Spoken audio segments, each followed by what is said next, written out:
अस्सलाम वालेकुम एवरीवन, कैसे हैं जी आप सब लोग। मैं उम्मीद करती हूँ सब ठीक ठाक होंगे, खैरियत के साथ होंगे। आज मैं बहुत ही ज़बरदस्त सा व्लॉग लेकर हाजिर हुई हूँ आप लोगों की खिदमत में। आप लोगों ने मुझे कमेंट करके बताना है कि आप लोग मेरा ये व्लॉग किस सिटी से या किस मुल्क से बैठकर देख रहे हैं, ताकि मैं आप लोगों का थैंक्स कर सकूँ। आज का व्लॉग मैं सहरी से लेकर अफ्तारी तक का आप लोगों के साथ शेयर करूँगी। 3 ज़बरदस्त सी रेसिपीज़ भी शेयर करूँगी और एक बहुत ही इंपॉर्टेंट टॉपिक पर भी आप लोगों से बात करूँगी। तो वीडियो को स्किप किए बगैर ही चैनल को सब्सक्राइब कर दीजिएगा, बेल नोटिफिकेशन को भी ऑन कर दीजिएगा।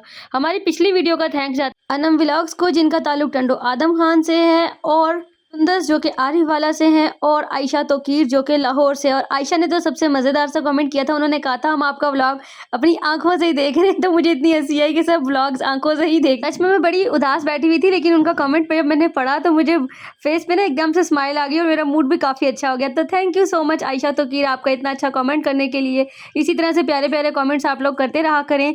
आप लोगों के कमेंट से हमें हौसला अफजाई मिलती है, और जिन जिन टॉपिक्स पे आप लोग वीडियोस देखना चाहते हैं वो भी बताया करें। तो अब आते हैं जी कीमा कचनार की तरफ। तो आज हम बना रहे हैं कीमा कचनार।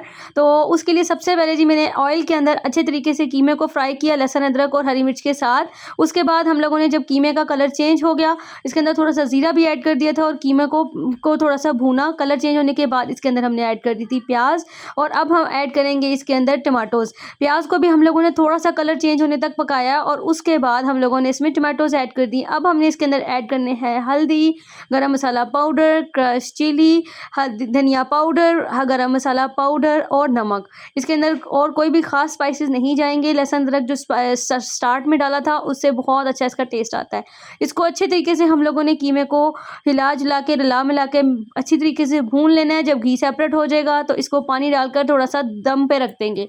जब हमारा कीमा गल जाएगा, और ये देखें अब इस कंडीशन के ऊपर हमारा कीमा आ गया है, और इसमें जो पानी है इसको हम तेज़ आंच पर करके भून लेंगे और कीमे को घी सेपरेट होने तक अच्छे से भूनेंगे। जब हमारा कीमा अच्छे से भून जाएगा तो हमने इसके अंदर ऐड कर देनी है दही और क्रीम। इससे बहुत ज़्यादा अच्छा जो टेस्ट है ना कीमा कचनार में बहुत अच्छा आता है। आप लोग इस तरीके को फॉलो करते हुए सिंपल कीमा भी अगर बनाना चाहें तो भी आप लोग बना सकते हैं, अपनी सहरी के लिए, अफ्तार के लिए, या अगर आप लोग कीमे वाले पराठे बनाना चाहते हैं तो भी आप लोग बना सकते हैं। तो उसके बाद मैंने इसको अगेन से दम पे रख दिया था, और थोड़ा सा इसको अब हम लोग फाइनली भूनेंगे।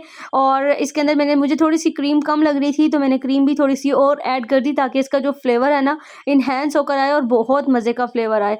और उसके बाद अच्छे से इसको भून लिया। जब ये भून गया तो फिर हम लोगों ने इसके अंदर ऐड कर देना है गरम मसाला पाउडर, और हरी मिर्चें डालकर हम लोगों ने इसके अंदर अच्छे तरीके से इसकी भुनाई कर लेनी है। अच्छा, इस स्टेज पे आप गोश्त बनाएं, कीमा बनाएं, अगर आप भुनाई करते वक्त हरी मिर्चें डालते हैं ना तो उससे बहुत अच्छा फ्लेवर आता है। अगर तो आपके बच्चों को नहीं पसंद तो आप बड़ी बड़ी डाल दें, जैसे मैंने डाली थी, क्योंकि मेरे स्टमक में थोड़ा इशू चल रहा है, तो मैंने मिर्चों का सिर्फ फ्लेवर लेना था, मिर्चें ऐसे खानी नहीं थी, इसलिए मैंने बड़ी बड़ी करके डाल दी। उसके बाद जी मैंने इसके अंदर कचनार डाली है, और कचनार को डालने के बाद कीमे के साथ अच्छे से भून लिया। जब घी सेपरेट हो गया तो मैंने इसको हल्का सा पानी का छींटा मार के ना दम पर रख दिया। इससे ना कचनार जो है ना वो बहुत ज़्यादा सौगी भी नहीं होती और बहुत ज़्यादा अच्छी बनती है। तो जी हमारा कचनार कीमा रेडी हो गया था, और इसको पराठों के साथ हम लोगों ने खाया था, तो हमें बहुत मज़ा आया।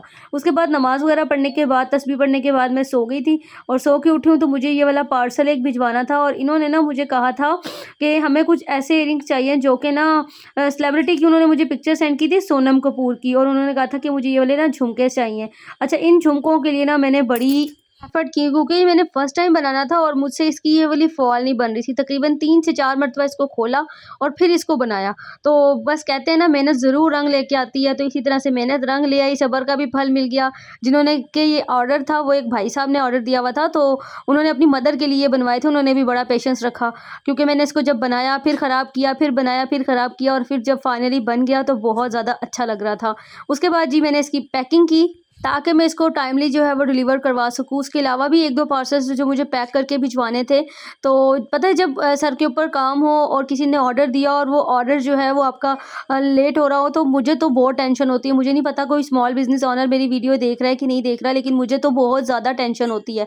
तो उसके बाद जी ये था जी हमारा एक और ऑर्डर। माशाल्लाह माशाल्लाह ज़रूर कह दीजिएगा, और अगर आप लोग भी ऑर्डर करना चाहते हो आप लोग ऑर्डर कर सकते हैं। अच्छा, ये उन्होंने मुझसे ना बैंगल्स के सेट्स जो थे ना ऑर्डर किए थे, और इनको ना चाहिए था कि हम मेरा बजट जो है ना वो 400 टू 450 रुपीज़ है, बैंगल्स चाहिए, मैंने ईद गिफ्ट करना है। तो मैंने कहा था चलें ठीक है आप कर लें।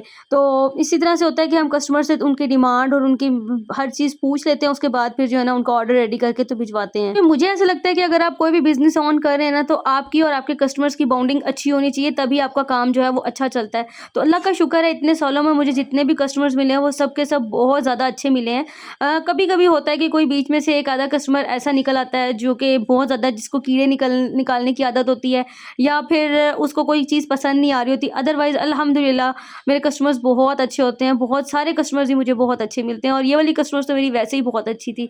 इन्होंने मुझे अपनी डिमांड बताई थी, उन्होंने कहा था कि जी मुझे कुछ इयररिंग्स वगैरह भी चाहिए गिफ्ट देने के लिए ही। तो फिर मेरे पास जो-जो चीज़ें अवेलेबल थी मैंने उनको दिखाया, तो इन्होंने ना उसी में से फ़ौरन सिलेक्ट कर लिया। अच्छा, ऐसा भी बहुत कम होता है कि लड़कियाँ जो है ना वो फ़ौरन से जो है ना ऑर्डर जो है ना वो डन करवा लें। अदरवाइज़ कोई-कोई कस्टमर्स तो ऐसे होते हैं जो कि ना बड़ा टाइम लेते हैं, 2-2 3-3 4-4 दिन लगा देते हैं, एक ऑर्डर की डिटेल्स लेते रहते हैं, फिर सोचते हैं, फिर डिटेल्स लेते हैं, फिर 4 चीज़ें पूछते हैं। और इन्होंने जो है ना वो फ़ौरन से जो है ना ऑर्डर डन करवाया, फ़ौरन से मुझे पेमेंट सेंड की और मैंने उसी दिन ही फिर पार्सल भी भिजवा दिया था। अच्छा, यहाँ पे जी मेरे साथ हो गया मोए-मोए। मैंने मँगवाया था सिलाई मशीन का कवर दराज़ से। तो मैं बड़ी एक्साइटेड थी, जैसे ही मेरे हस्बैंड ये कवर को खोल रहे थे, और मेरी तो एक्साइटमेंट का जो लेवल था ना वो कुछ और ही था। क्योंकि मैंने सेलर से कहा था कि जी मुझे वाइट और जिस तरह की मेरी केबिन है ना उसी तरह का कलर चाहिए था। मैंने उनको ना, क्योंकि दराज़ पे ये इस चीज़ का ऑप्शन होता है कि आप सेलर से बात कर सकते हो। मैंने उनसे कहा था कि जी मुझे दिखा दें आप जो भेजेंगे। उन्होंने मुझे 3-4 पिक्चर्स भेजी थी। उनमें से ना मैंने उनसे कहा था कि मुझे वाइट और ग्रे भिजवा दीजिएगा। तो उन्होंने कहा मैम हमारे पास अवेलेबल नहीं है। लेकिन फिर उन्होंने खैर मुझे भिजवा दिया। लेकिन जब वो भिजवाया तो वो टूटा हुआ निकला, मुझे इतना दुःख हुआ। और फिर मैंने रिटर्न किया। दराज़ की ये बहुत अच्छी पॉलिसी है कि अगर आपको रिटर्न करना आता है तो आप रिटर्न कर दें। खैर फिर मुझे मेरे पैसे जो है ना वापस मिल गए थे। अच्छा, मुझे कहीं जाना था, तो ये ब्लैक ड्रेस है मेरा मरीना का, जो कि मैंने ना इनका कॉन्टैक्ट नंबर यहाँ पे मेंशन कर देती हूँ जिनसे मैंने ये ड्रेस बाय किया था। इसका फैब्रिक बहुत अच्छा है और रीज़नेबल भी प्राइस में मुझे काफ़ी मिल गया था। और मुझे अब ये नहीं पता किस डिज़ाइनर का ड्रेस था, क्योंकि ये ना उनके पास ड्रेस आया हुआ था फॉर सेल, तो मुझे अच्छा लगा था। स्पेशली इसकी शॉल तो मुझे बहुत ही ज़्यादा पसंद आई थी, तो मैंने ले ली थी। इस शॉल का ये फ़ायदा है कि मैं इसको किसी भी सिंपल प्लेन ड्रेस के साथ भी कैरी करना चाहूँ तो कर सकती हूँ। ट्राउज़र पर भी इसके इसी तरह से काम हुआ था और सारी बूटियाँ वगैरह बनी हुई थी, तो मुझे ये ओवरऑल ड्रेस काफ़ी अच्छा लगा था। आप लोगों को मेरा ये ड्रेस कैसा लगा मुझे ज़रूर बताइएगा। अच्छा, मैंने इस ड्रेस को निकाला था और निकालने के बाद जब मैंने इसको पहना, अच्छा इसके साथ ना मैंने ये वाले इयररिंग्स जो थे ना वो कैरी किए थे। छोटे-छोटे से इयररिंग्स थे, मैंने खुद ही, मेरे पास ये स्टड्स पड़े हुए थे, तो उसके साथ मैंने मोती लगा के इसके साथ मैच कर दिया था। ब्लैक कलर की कोई भी बैंगल्स मेरे पास अवेलेबल नहीं थी, तो बैंगल्स मैंने जो पहनी हुई थी, बस फिर उसी को पहन ही रखा। ये बैंगल्स ना आप पूछेंगी ये आपने कहाँ से ली हैं? तो ये जी मैंने कराची से ली थी। उसके अलावा बस ये ड्रेस वगैरह जो है वो मैंने पहन लिया था, और पहनने के बाद जो है ना इसका लुक काफ़ी ज़्यादा अच्छा आया था, क्योंकि रमज़ान है, रमज़ान में कहीं भी जाना हो तो बहुत ज़्यादा मेकअप तो करना नहीं होता, तो बस सिंपल सा ही था। और हमारे यहाँ जो है वो अभी मौसम थोड़ा-थोड़ा सा गर्म हो रहा है। आप लोगों की तरफ मौसम कैसा है? आप लोग मुझे ज़रूर बताइएगा। और ये जी इस ड्रेस का फाइनल लुक, और आप लोग भी मुझे देख के मुझे ज़रूर बताना कि आप लोगों को कैसा लगा है। और ये मल्टी चूड़ियाँ तो मेरी बहुत सारे लोगों को बहुत ज़्यादा पसंद आई हैं। आप लोगों को कैसी लगी हैं मुझे ज़रूर कमेंट सेक्शन में बताइएगा, और अपनी राय का इज़हार भी करिएगा। बस हम लोग किसी काम से गए थे, थोड़ी-सी देर के लिए गए थे, तो हम लोग घर वापस आ गए। उन्होंने इफ्तारी के लिए जो है मुझे हमें काफ़ी ज़ोर दिया, लेकिन हमने इफ्तारी घर आकर ही करनी थी, तो फिर मैंने कहा चलें मैं ना यहाँ पे बना लेती हूँ बहुत ही ज़बरदस्त से रोल। अच्छा, मैं रोल्स बनाने के लिए बना रही थी कीमा, लेकिन एंड टाइम पे टाइम इतना कम था कि मेरे पास रोल बनाने का टाइम तो नहीं था। फिर मैंने इनके कबाब बना लिया। आप लोगों को जो रेसिपी मैं बता रही हूँ इसको आप लोगों ने ज़रूर इसको ट्राई करना है। शेयर नहीं करना भी करना है और ट्राई भी करना है।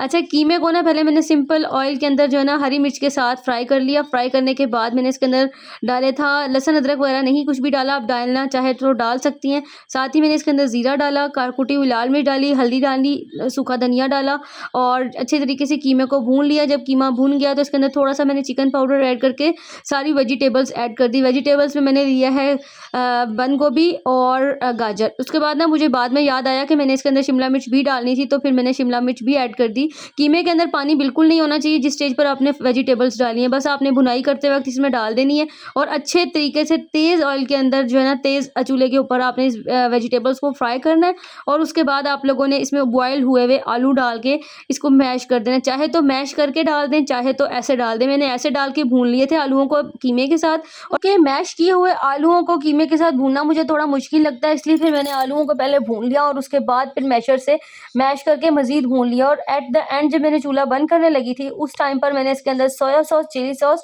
ऐड कर दिया था और सिरका अगर आप लोग चाहें तो ऐड कर देना, क्योंकि मेरा गला बहुत ख़राब है तो मैंने सिरका इसके अंदर नहीं ऐड किया। उसके बाद जी मैंने इसको ठंडा होने दिया। जैसे ही ये थोड़ा-सा ठंडा हुआ, मैंने इसके फटाफट से कबाब की शेप दी और इसको अंडे में मैंने कुटी हुई मिर्च डाल दी थी और ब्रेड क्रम्ब के साथ इसको अच्छे तरीके से कोट किया और इसको ऑयल में डालकर फ्राई कर लिया।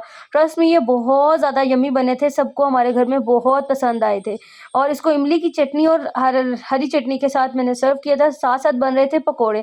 वैसे तो मुझे ऐसा लगता है कि हम सब अपने-अपने घरों में अपने इसाले सबाब के लिए ज़रूर ही कुछ ना कुछ करते हैं। किसी के घर पे इफ्तारियाँ चल रही होती हैं, कोई इफ्तारी बनाकर बाँट रहा होता है, लेकिन मेरा ये तरीका है और मुझे ऐसा लगता है कि और ये 100% बात ठीक भी है कि जब भी आप अपने घर में कुछ भी बनाएँ तो आप अपने हमसायों के घर ज़रूर भेजें। तो जब भी मैं कोई चीज़ बनाती हूँ तो मेरी यही होती है कि मैं हमसायों के घर भेजूँ, लेकिन रमज़ान में मेरी ये रूटीन होती है कि मैं जब भी इफ्तारी बनाती हूँ ना, मैं अपने घर के अलावा 1 या 2 घरों में ज़रूर इफ्तारी भिजवाती हूँ। इससे बरकत होती है और पूरा साल माशाल्लाह से इफ्तारी में बरकत रहती है, घर में खाने-पीने में बरकत रहती है और मुझे ऐसा लगता है कि रमज़ान का एक ऐसा महीना है जिसमें हम लोगों को में अल्लाह ताला ने खाने-पीने में इतनी ज़्यादा बरकत दी होती है कि देखिए हर घर में माशाल्लाह से 2-3 चीज़ें तो लाज़मी बनती हैं। कोई-कोई होते हैं जिनके घरों में नहीं बन पाती, बस अल्लाह ताला से दुआ है कि अल्लाह ताला उन लोगों को भी अता करे जिनके पास नहीं है। लेकिन ये रमज़ान की ही बरकत होती है कि हर घर में 2, 3, 4 चीज़ें लाज़मी बनती हैं। इफ्तारी अलग से बनती है, खाना अलग से बनता है, फिर सहरी के लिए भी कुछ ना कुछ बन रहा होता है। तो बस मेरी यही रूटीन है, ये अब से नहीं है, ये शुरू जब साल से ही है, क्योंकि मैंने अपनी अम्मी को देखा था। उसके बाद फिर मैंने भी ये चीज़ इम्प्लीमेंट की हुई है कि मैं ना हमेशा से ऐसे ही होता है, क्योंकि ऐसा होता है कि बाज़ औक़ात इंसान के पास इतना ज़्यादा बजट नहीं होता कि इंसान सबको बुलाकर घर पर इफ्तारी करवाए। तो उससे बेहतर यही है कि हम डेली घरों में, जैसे अब हमारे मोहल्ले में 20 घर हैं या 18 घर हैं, तो मैं ऐसा करती हूँ कि डेली 1 या 2 घरों में भिजवा देती हूँ। उससे ये होता है कि मुझे फिर बर्डन भी नहीं पड़ता और डेली बेसिस पे सब घरों में चले जाते हैं। इस तरह से 15-20 दिन जो है वो घरों में चले जाते हैं और एंड के जो दिन होते हैं वो फिर मैं 2-2 3-3 घरों में करके भिजवा देती हूँ। इस तरह से सबके घरों में इफ्तारी जो है वो 2 से 3 मरतबा चली जाती है। तो आई थिंक आप लोगों को ये व्लॉग अच्छा लगा होगा, आप लोग भी ज़रूर अमल कीजिएगा।